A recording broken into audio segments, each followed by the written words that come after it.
A project that just recently happened here was on behalf of the amazing folks at Lowe's.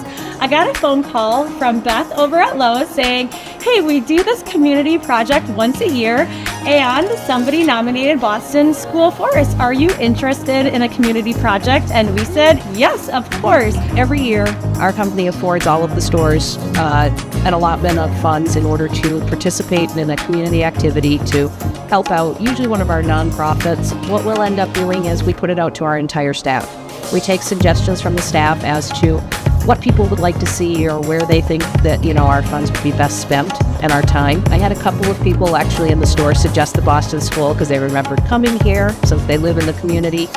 My supervisor, Troy, came to me one morning and said, we've got a project to work on. Okay, well, that sounds good.